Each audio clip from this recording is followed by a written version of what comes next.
there's just nothing that really ever fulfills that intrinsic motivation or that purpose that is putting yourself, putting your team, your mission, and your country before yourself, and going out there and testing yourself in the ultimate level of training. So, yeah, sorry, I went on a ramble there.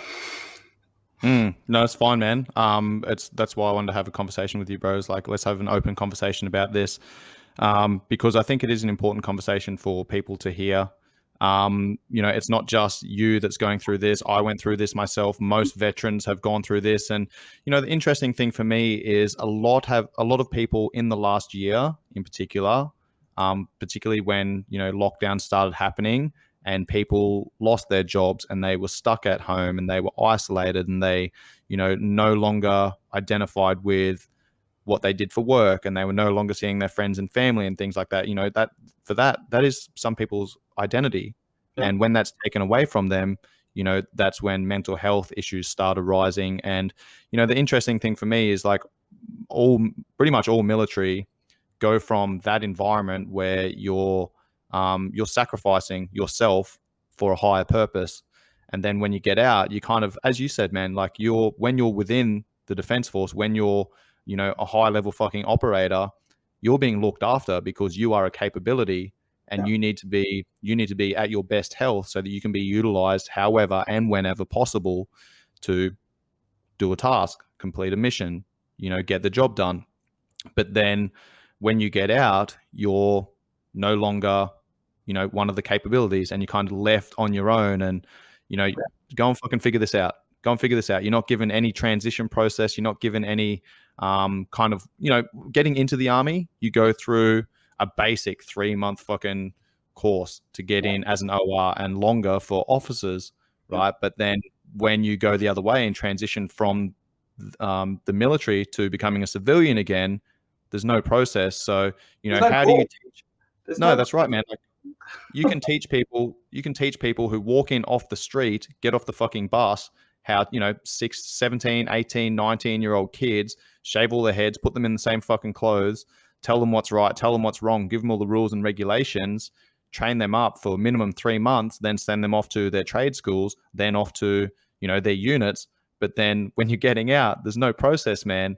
It was interesting. Like you spoke about the psychs as well. And when I've told this story before on the podcast, but when I was coming back from Afghanistan, we were based in TK and, had a 5-day decompression period or whatever, handed back weapon systems, ammunition, body armor, all of our stores and everything like that. Went and saw the doctor, went and saw a psych. And I walked into the psych's office and the psych was like, Corporal Koba, take a seat. I know who you are. I know what you've done. I know you've pulled the trigger. I know you've treated your mates, blah, blah, blah, blah. Is there anything that you regret? And I thought about it, man. I sat with it for about 30 seconds and I looked at her and I said, yes, ma'am, I regret not pulling the trigger more.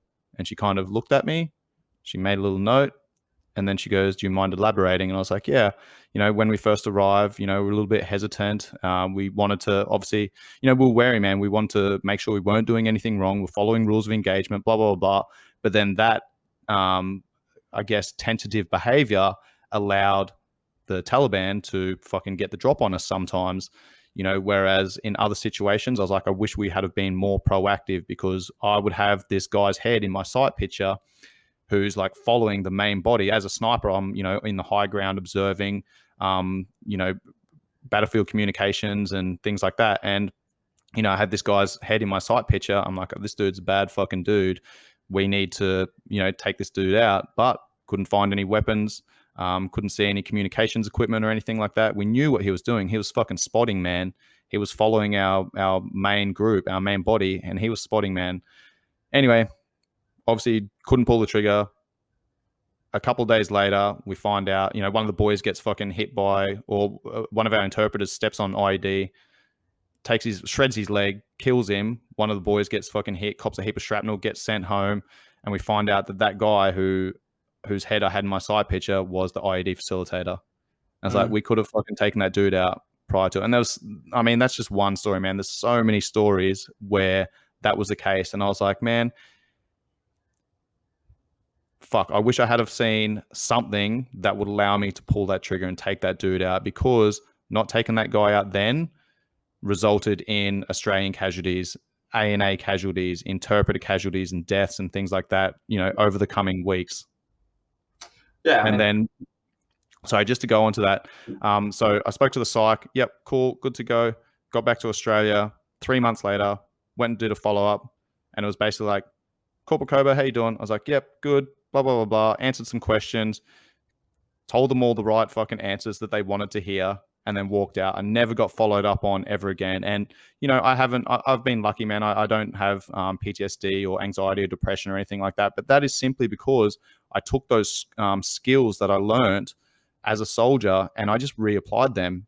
It took me a little bit of time to kind of float through life and, lose my identity and purpose a little bit. And, I needed that time off after Afghanistan. I got out in 2012. And I kind of needed that time to decompress and travel the world and kind of, like you said, just fucking live my life a little bit. But then once I realized I was just kind of floating, I'd lost my purpose, I'd lost my direction, my structure. I lost my mojo essentially. And once I realized that, I was like, why am I not doing the things that made me such a fucking good soldier? Getting out of bed at a certain time, making my bed, shaving every day, these small daily habits that, had become SOPs, standard operating procedures. And once I noticed that, once I started reestablishing them and just kind of tailoring them for what I want to do with my life, making them specific. I'd already been taught these fucking skills. All I need to do was then repurpose them into the person that I wanted to be, the person that I wanted to become, the direction that I wanted to be moving career-wise, that I realized I was like, hey, man, like, fuck, I've been taught this stuff. Why have I not been using this for the last year and a half? Amen, mate. That's it. And, so many people as a part of the current veteran transition process and problem and solution paradigm keep looking at, new qualifications, new education, all this. Whereas what I'm really trying to work with the veteran community at the moment is exactly what you said, mate. The soft skills and the ability to define and develop intrinsic and our own extrinsic motivations, the quality of the individual veteran as a member of a workforce, member of a team, member of a culture, member of a society, is actually something that any corporation would spend as much money as they could to instill within the basic building block of capability, which is the humans of their workforce. So it's just, the issue is, mate, it's being able to work with people to help draw the pathways and link their own understanding of their own capabilities. And I was the same. I was like, I don't have a platoon anymore. I don't have a company anymore. I don't have a position to lead and all this. Whereas, mate, I have zero rank. I have zero title. I have zero nothing. But leadership by example is all you need to do. And you're not leading in order to lead. You're leading in order to lead yourself. And you're just doing what needs to be done. And it's really helped me understand and realize, because I became so competent at providing physical courage, that it just wasn't ever something that came into consideration. We're just great at doing what needed to be done, putting ourselves in danger, doing all that. Whereas life outside of service rarely ever requires physical courage. And that's where we really find ourselves in a place where we don't feel relevant. But what we actually have is the flip side of that, which is moral courage, because we actually have the basic building blocks of personal ethos and values that have led us to absolute greatness, that has caused us to not even fear for our own lives. And that's perspective and experience that some people are never going to have. And it's harnessing that as responsibility to then apply that to really appreciating what matters in life and doing the right thing. Moral courage, you're not going to get killed for it, but still it's one of the hardest things to do. And that's the best way we can lead by example, is just being the best that we can be for the right reasons. That was very well said, mate. I want to go back to something you said earlier about getting out and you I guess, said that you were suffering in silence and you were kind of on your own. You felt like you didn't have anyone around. You didn't have your team anymore. You were kind of just left to your own devices, as most people are. Now, when you started talking to other people, actually, let's go back.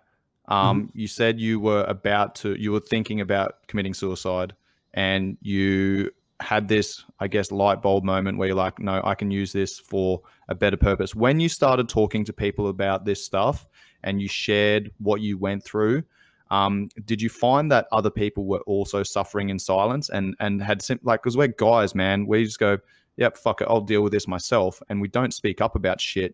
Girls are very good at talking to their friends Yeah. and bouncing ideas off each other. Whereas as guys, we tend to hold shit in and think that we can deal with things ourselves. And when it gets too much, you just pull the pin. And, we know that this has happened way too often in the veteran community. I've lost, many of my mates over the last couple of years, and I'm sure you have as well. But once you started having those conversations with other guys, did you find that they were going through the same thing as well?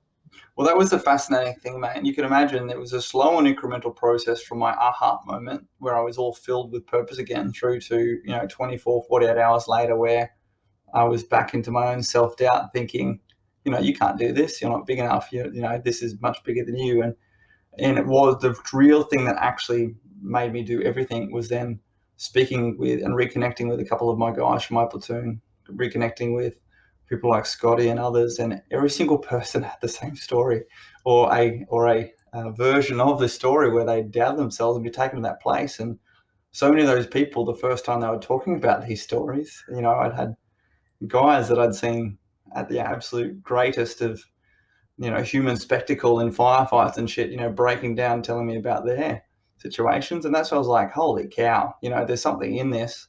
We have to talk about this, and we have to make it okay to talk about this because it's so therapeutic and cathartic to do it.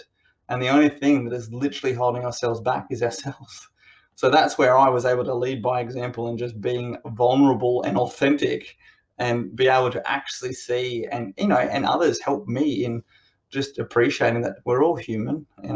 Obviously I had the huge benefit of the timing of my stuff being 2020, where I think as a culture we had some very rapid evolution for our ability to actually appreciate things like actual mental health and emotional trauma. But yeah, just so fascinating, mate. We just sit there bottled up, and all it takes is literally speaking about this stuff. There's no magic pill. It's communication and connection in that communication. Yeah, man. I've been, some people reach out to me and they're like, oh, I love your military post. I love your army post, blah, blah, blah. Just explaining my mindset and the things that I've been through that have literally shaped the fucking person that I am today. And, I don't write those posts for anybody else. I write them for myself. It's a reminder. It's like, look at the shit you've been through. You can overcome anything. It's reminding myself of the person, everything that's fucking shaped the person that I am today. And if other people can take some benefit from that and they can take some lessons from that, then I'm fucking all about it, man. But again, like you said, it's therapeutic, right? Like it took me, years, probably like 5, 6 years before I actually started like openly talking about my military service. And it's not like I put myself into that position and started just like having that conversation with people just because I wanted to have that conversation. It was literally because I moved to Thailand, and the gym that I work in, it's very transient. So there's always people coming and going and blah, blah, blah. And people are like, hey, what brought you over here? And, what's your background and blah, blah, blah. And I just started talking about, my army service. And I found that once I started talking about it, man, I really fucking opened up. And people are like, do you feel like you don't want to talk about it? Like you don't, you hated that experience or whatever. I was like, no, I actually fucking loved my time in the military. I loved being a fucking soldier. I loved being a sniper, and I loved everything that it taught me. It shaped the man that I am today. But it wasn't until people started asking me questions and showing interest in it that I actually like started lighting up and opening up about that sort of stuff. And again, I felt it was really therapeutic. And, that's why I started doing these military posts and things like that. And people have really gone behind it, and people love it. And they're some of my most popular posts that I put on my social media platform, because people are like, oh, fuck, I never thought about, that perspective. I never thought about some of the things that you went through. I never thought about, the people that are putting on the uniform that are deploying overseas and, protecting our country's interests. Because it's not in the media. Yeah, no, you're right, mate. You're right. And it's just, as you say, we too often put, again, others before ourselves, and particularly even that transition piece out into society, I was the saying, whereby we always think actually about others before ourselves. So even before we embrace these conversations, we actually do our own quick war game that says, hey, this person probably isn't going to be able to connect to this story and might potentially make them feel uncomfortable, so I'm going to avoid it. And I did that for a relationship for 4 years. I did that with all my life, and it got me absolutely nowhere. And it's only actually embracing that, yes, this is a part of me, but this is what I keep putting on the veteran community at the moment. Like, that doesn't entitle you to anything, and your story doesn't define you. It's actually your responsibility, because you have been so privileged, or we have been so privileged to have been able to volunteer. Remember, we volunteered to do this stuff. And the experiences and exposure we've had mean that we actually have more that we need to be contributing to society, and not doing so in a way whereby, yeah, you better fucking respect me and this, that, and the other. But it's more like, nah, you do it for the right reasons. Do it because it needs to be done, not because you want people to take notice of it. That's a great point. Leadership is not a position or a title. It is your example, your personal example, and your actions. Yeah, that's it, mate. You can't open up a bottle of leadership. You can't go purchase leadership from the shop. You just know it. You know it when you've got it, and you know when it's toxic. That's for sure. Yeah, mate. That was something that I struggled with, going from the army to the civilian world. I mean, I was kind of lucky because I say lucky, but in reality, I fucking decided to open my own business, because I knew that I didn't want to work for other people. So I went down that path. And, something that I noticed fairly quickly is that, civilians, for the most part, they don't have the same professionalism that you have as a soldier. I mean, you're a high fucking operator, high level skilled operator working in the teams, and I was in a 4-man sniper team, and my fucking team had to have each other's back. And that meant I need to know where my teammates' equipment was. I need to know where their first aid kit was. I need to know where their spare batteries were. I need to know where their tourniquet was. We fucking had to know everything about each other, because when you're out on task, like if something happened, you needed to do whatever was necessary to fucking get the job done and to look after the boys and protect each other. And if you weren't somewhere where you're supposed to be on time, if you weren't keeping your spacing, if you weren't managing your field craft, etc., your basic fucking soldiering skills, man, you become a liability. You increase the risk of being ambushed, or losing your own life or limbs, or those of your teammates. Yeah. And the same can't be said about, obviously you don't expect people in the civilian world to understand that, but it was just mind-boggling for me to go from being in the fucking sniper teams, and then again going back to that transition process. Within 6 weeks of putting in my discharge paperwork, I was on Civvy Street, bro. Yeah, so mate. I'm walking from these fucking high-level teams, as a highly functioning, highly skilled soldier, back onto Civvy Street. Just the difference in professionalism and mutual respect, and yeah, mate. just All those values. And I go into corporates, mate. I go into corporates and do keynote speaking these days, and people want to talk about combat leadership and all this, and I just say combat leadership's the easiest, because the purpose is very clearly defined. The hardest is career leadership.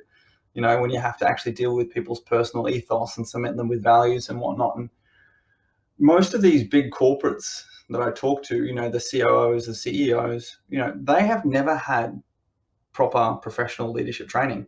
They have risen to their rank and position through competence in their trade or time in rank. And the average member of the public, mate, hasn't been through the level of training and experience you've had, not for simply the reason that they want to do it, but like you're saying, for critical reasons like you need to do this, or results in loss of life or limb, or even worse for us, loss of respect and reputation with our team, those we actually, brothers by choice and love by choice. So it's so difficult, particularly for someone frog straight out of hot water into the cold water. It's transitioning from high performance at a personal level as well as professional level, not to low performance, mate, but just to normal performance. And I know about you, mate, but I joined straight out of school at 17, and I thought that, those type of people in defense, the people in defense are a representation of society, admittedly with specialist training and whatnot, but to then jump out and see that people's purpose was themselves and work ethic and, teamwork and loyalty. And furthermore, the biggest one, mate, accountability. People are able to shirk accountability left, right, center. And I'm an accountability Nazi. Like, if you say you're going to do something, I will hold you to a standard, because I want you to hold that to me as well. And that's just even the biggest part, mate, that we could immediately 101 help fix this transition piece, is people like yourself and myself going and talking to those who are currently serving, or those who are thinking about transitioning, saying, hey, You need to set your mindset now that you think differently, you perform differently, you act differently. However, that doesn't mean that you need to forget that. That is actually an aspirational level that you want to try and bring across, but you need to understand that you need to bring people along with you. You're already at a higher level of operating baseline because you've been trained that way. So start conditioning your mindset now. And even better, mate, more exposure while you're in service to what life is like out of service is actually the real and proper thing we need to do, learning by actually doing. But there's just, it's fascinating because I was the same, mate. I was jumping straight into working on building studios and doing things like this, and timelines and deadlines and budgets and everything's blown out. And you're just sitting there going, how are you employed? And then I'm the bad guy for holding people accountable. Oh, it's sends you crazy, huh? Yeah, man, it's a mate, it's a difficult process, but I think a little bit more needs to be done on that transition because once you sign that dotted line to get out, it's like, oh, and the funny thing for me is going back to my transition process, I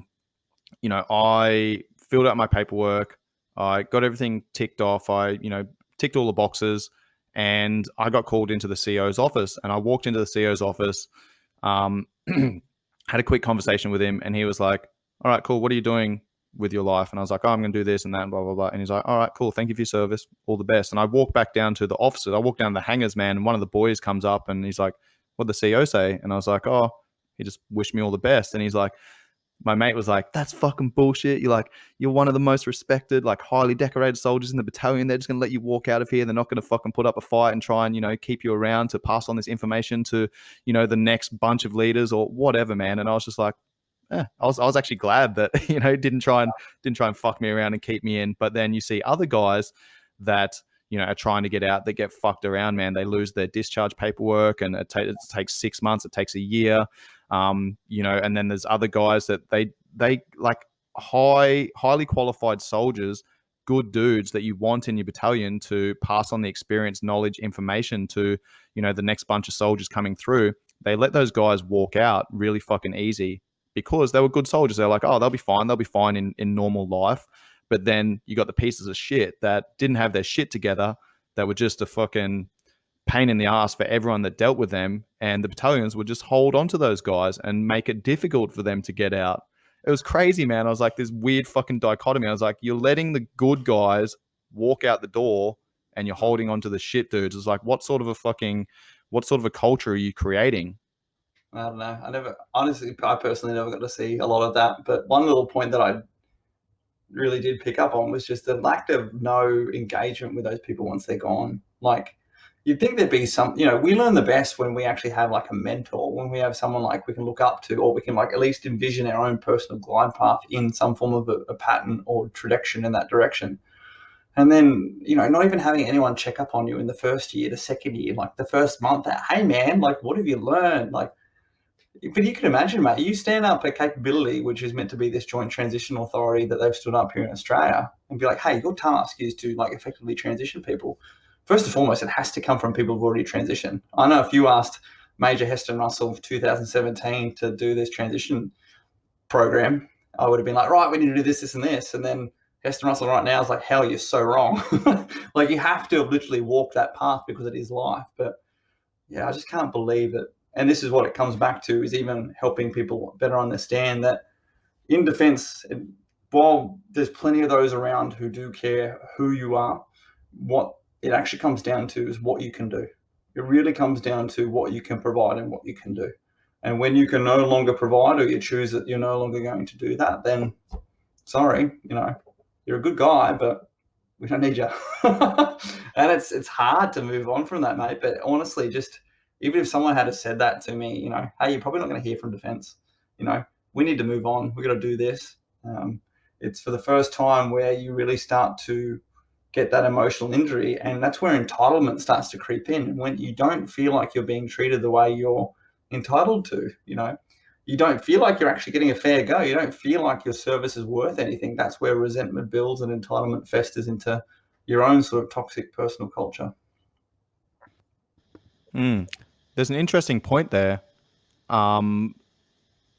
when you're in, your identity is what you do for a job and how good of a soldier you are. That's Capability. an interest. Yeah, man, that's an interesting point, because when you discharge, that is no longer your identity. You can no longer say you're a major in, Yeah. in special forces. I can no longer say I'm a sniper. Like, your I was. identity just goes up in smoke. Yeah.